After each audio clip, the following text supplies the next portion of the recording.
Pues vamos a seguir, vamos a cambiar de tema, aunque no mucho, porque ya realmente en esta primera presentación pues realmente se han presentado técnicas de valoración del tránsito intestinal muy útiles realmente. Lo bueno que tiene la gammagrafía, diciendo algo más de lo que ha presentado antes la doctora, es que es una técnica fisiológica y para, por ejemplo, valorar el vaciamiento gástrico es sin duda la técnica que es el gold standard y bien estandarizada, como he visto que ella realmente la estaba haciendo a 4 horas, pues es muy útil y se hace menos de lo que se debería hacer.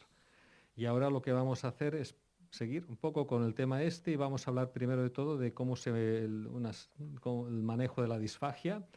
Para eso tenemos a la doctora Ingrid Marín del Hospital Germans Trias y Pujol de Badalona. La doctora Marín tiene la ventaja de que además de que es una excelente endoscopista, sabe mucho de motilidad, ha hecho su tesis desarrollando una nueva metodología para hacer un test de sobrecarga que hoy en día se está utilizando ya en todos los protocolos de manometría. Con lo cual, pues esta conjunción de conocimiento de la motilidad y de la endoscopia yo creo que la hace una persona idónea para hablarnos del tema del manejo de la disfagia.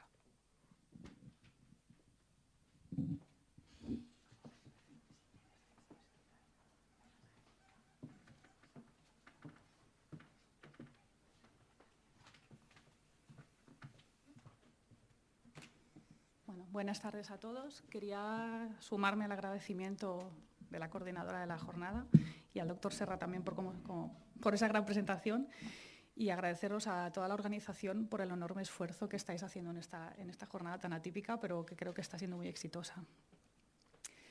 La charla que me toca hablar es la del estudio del paciente con disfagia y intentaré ser lo más práctica posible y que cuando salgáis todos de cuando acabe mi charla, que tengáis en mente de manera práctica el algoritmo que tenéis que seguir un poco en las consultas y que al menos es la que yo practico. El primer paso y en el que os voy a insistir mucho es que en la primera valoración de los pacientes con disfagia hay que ser muy exhaustivos con la anamnesis. En una medicina que tenemos ya tan tecnificada, creo que en este primer paso es muy importante la anamnesis. Para ello lo primero será, aunque ya sé que lo sabéis, es definir exactamente qué es la disfagia. Y se trata de la sensación de dificultad al paso del alimento tras la ingesta de sustancias, ya sean líquidas o sólidas. ¿Por qué insisto en esto? Porque muchas veces nos llegan pacientes a la consulta que nos refieren como disfagia y que muchas veces cuando interrogamos un poquito al paciente, pues en realidad nos están refiriendo una odinofagia, que es un dolor al tragar en la zona de la garganta, o muchas veces se pueden confundir con la sensación de globo o de nudo retroesternal. A la vez, esta primera anamnesis nos va a servir para diferenciar su origen, el origen de esta disfagia, y es muy importante diferenciar el origen tanto orofaringio como esofágico. ¿Y por qué esto es importante? Haciendo simplemente unas pinceladas en la fisiopatología de la disfagia, recordaros cuál es la anatomía del esófago. Por un lado, tenemos que diferenciar tres partes anatómicas en el esófago. Por un lado tenemos el esófago cervical, compuesto por el esfínter esofágico superior y el tercio esofágico superior, el esófago torácico y el abdominal, y la unión esófago-gástrica, que está formada por el esfínter esofágico inferior, por el pelar derecho del diafragma y por fibras musculares, tanto oblicuas como semicirculares, que están en contacto ya con la cavidad gástrica. ¿Y por qué esto es importante? Porque en realidad el esófago lo tenemos que clasificar en dos grandes zonas funcionales. Por un lado, la zona de la unión faringoesofágica y el tercio esofágico, que está conformado principalmente por musculatura estriada y cuya inervación depende de los pares craneales y principalmente del nervio vago y que está cuya patología, además, entonces se verá la afectación de estos nervios será afectada por patología, principalmente de origen neurológico, pero también de origen otorrinolaringológico. Y la otra gran zona funcional, que se la conforman el cuerpo esofágico y la unión esófago-gástrica, que está conformada por musculatura lisa, que depende de una inervación simpática y parasimpática, así como de los nervios espinal y vago, y cuya patología principal será patología motora, pero también patología esofágica estructural.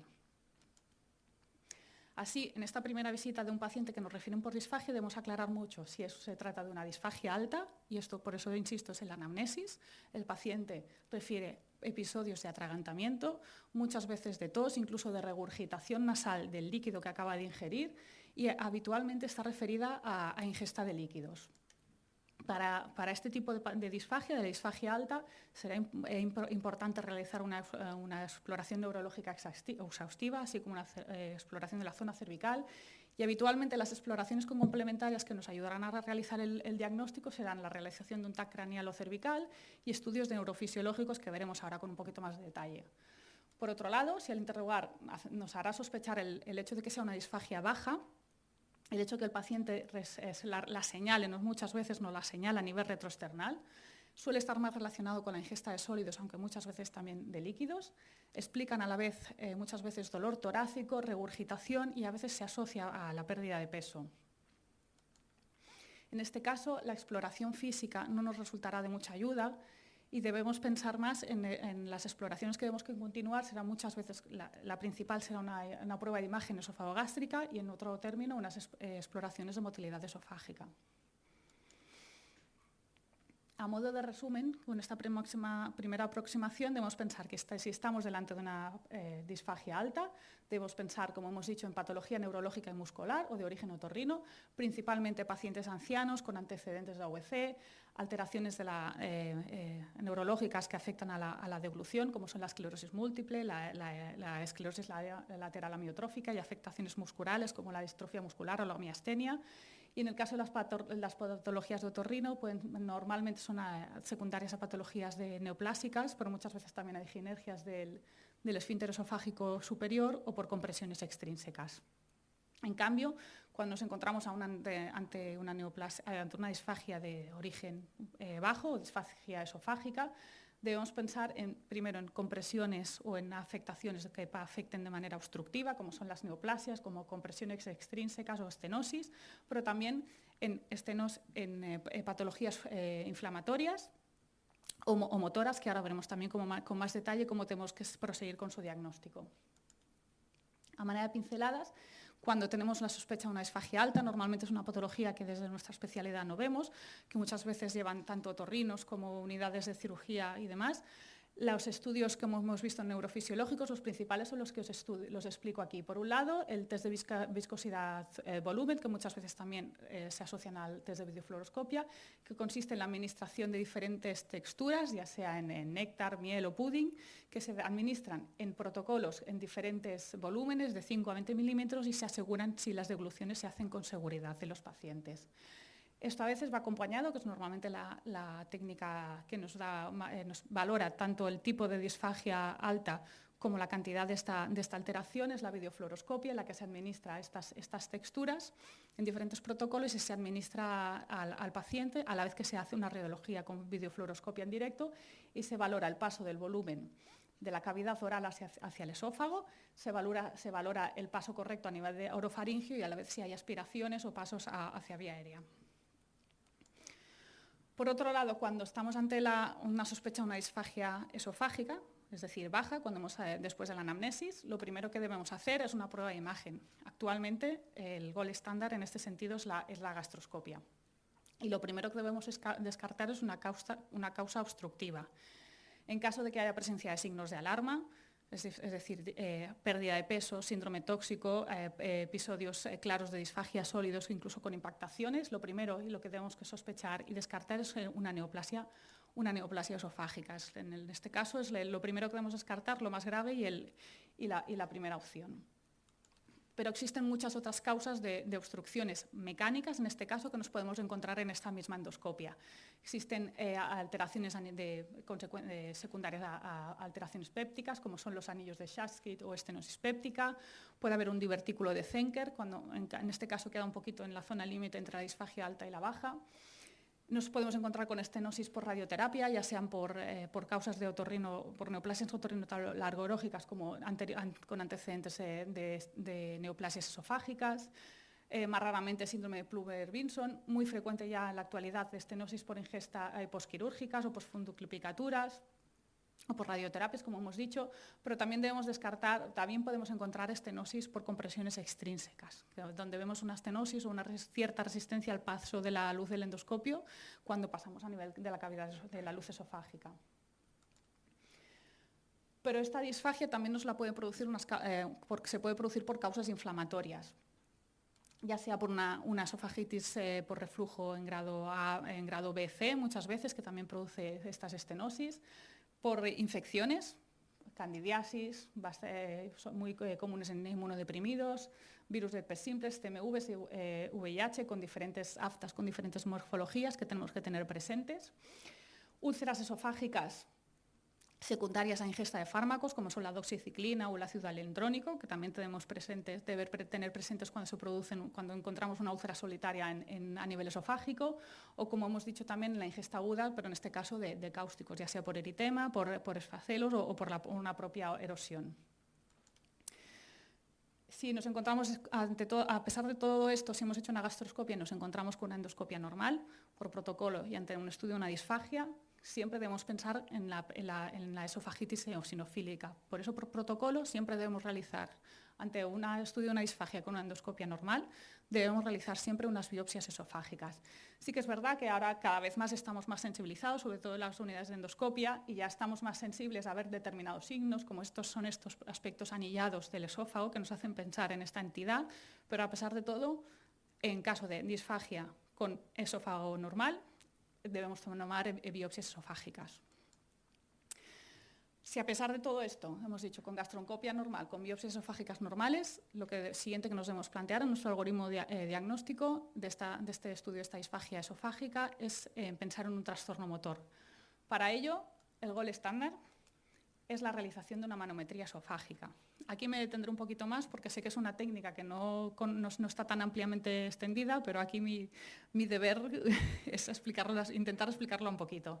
La manometría esofágica, sobre todo la de alta resolución, que es más fácilmente interpretable, el protocolo actual para realizar el diagnóstico de los trastornos motores consiste en la medición de un tono basal.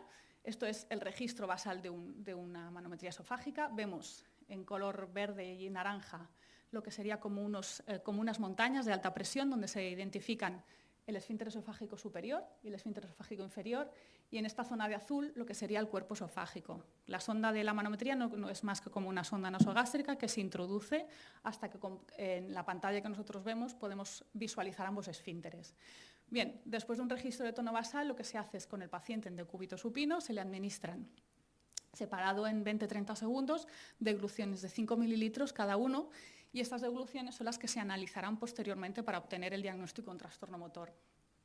Aquí vemos en esta otra imagen lo que sería una deglución normal. Vemos como tenemos el registro en la parte superior del esfínter esofágico superior, cómo se produce esta apertura y esta contracción del esfínter esofágico superior y cómo a lo largo del cuerpo esofágico se produce la contracción de todo el cuerpo para deglutir este bolo. A la vez que se produce esto, vemos como en la línea inferior se abre el esfínter esofágico superior, cómo se relaja, cómo desaparece esta zona de presión. Pues bien, del análisis de estas 10 degluciones obtendremos los diferentes diagnósticos del trastorno motor, que os pasaré a enumerar seguidamente. Tenemos por un lado los trastornos por falta de relajación del esfínter esofágico inferior. En este caso valoraremos la relajación, la apertura de este esfínter. Aquí básicamente nos encontraremos con la calasia en los diferentes subtipos. En este caso, en el 100% de las degluciones que analizamos, nos encontramos con que el esfínter esofágico inferior no se relaja. Tenemos la calasia tipo 1, donde en el 100% de las degluciones la peristalsis está ausente. La tipo 2, donde se producen hasta un 20% de presurizaciones panesofágicas. Y la tipo 3, donde se producen hasta un 20% de ondas espásticas. Además, tenemos otro diagnóstico, en este caso, donde además de la falta en que se trataría de la obstrucción funcional a través de la unión esófago-gástrica, donde a pesar de tener una falta de relajación del esfínter, la actividad peristáltica esofágica está conservada. Por otro lado, tenemos los trastornos mayores de la motilidad. En este caso ya la relajación estará preservada y aquí lo que valoraremos será la actividad motora del cuerpo. Tenemos por un lado el espasmo esofágico distal, donde hasta un 20% de las ondas que se producen son prematuras o espásticas, o el esófago hipercontráctil, donde hasta un 20% de las ondas serán de gran amplitud. O la contractilidad o la peristalsis ausente, donde con una relajación correcta del esfínter tenemos un 100% de ondas peristálticas fallidas. Por último, tenemos los trastornos menores de la motilidad. En este caso valoraremos la actividad de estas ondas peristálticas y tenemos la entidad de la peristalsis esofágica ineficaz, donde encontramos hasta un 50% de peristalsis fallidas o peristalsis de baja amplitud, o la peristalsis fragmentada, donde estas ondas deglutorias están fragmentadas pero con una amplitud preservada. Bien, a pesar de todo esto, puede ser que nos encontremos, que a pesar de esto de la manometría, nos encontremos con que el diagnóstico que nos da la manometría es de la normalidad. En este caso, nos vemos obligados a realizar alguna otra prueba de imagen que no justifique una compresión y que justifique esta disfagia. En este caso, normalmente lo más utilizado sería el tacto toracoabdominal, pero creo que no debemos olvidarnos del papel del tránsito esófago gástrico o el esofagograma. Y por último, a pesar de que todo esto es normal, también debemos tener en mente una última entidad, que es la disfagia funcional, que ya se define en los criterios de Roma IV y Roma III. Es decir, con todas estas exploraciones normales debemos pensar en esta entidad que se define como que el paciente nos define como la sensación de adherencia, de retención o de paso normal de los alimentos o del líquido a través del esófago, que debemos certificar que haya una ausencia de alteraciones estructurales o mucosas, con ausencia, como hemos dicho, de reflujo, ya sea con pH-metría o de esofagitis eosinofílica con biopsias esofágicas, y con ausencia de un trastorno mayor de la metilidad, por lo que hemos debido de hacer todas estas exploraciones. Y a modo de resumen, y para que os llevéis a casa, un poquito que tengáis todos este algoritmo. Primer paso, importantísimo, la anamnesis, para diferenciar de una disfagia orofaringia y esofágica, ya hemos dicho cuáles son los signos más importantes.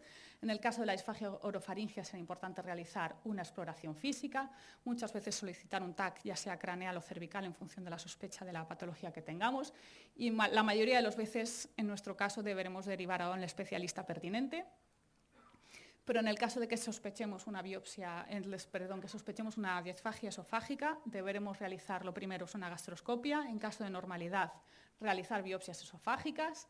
Si encontramos alguna de estas causas obstructivas que hemos enumerado, ya sean mecánicas o inflamatorias, realizar un tratamiento causal. Si nos encontramos con que la gastroscopia con biopsias es negativa, el segundo paso será descartar un trastorno motor-esofágico mediante la realización de manometría esofágica, que puede que nos dé el diagnóstico de un trastorno motor esofágico, en el que realizaremos el tratamiento en función de este diagnóstico, pero puede que nos dé también el resultado de normalidad, en el que nos tenemos que plantear hacer alguna otra exploración de imagen, que nos pueda dar alguna pista de por si hay alguna otra causa obstructiva extraluminal, o puede que nos encontremos en el caso de que todo esto sea negativo y que estemos delante de una disfagia funcional. Y con esto, resumido, ya estaremos.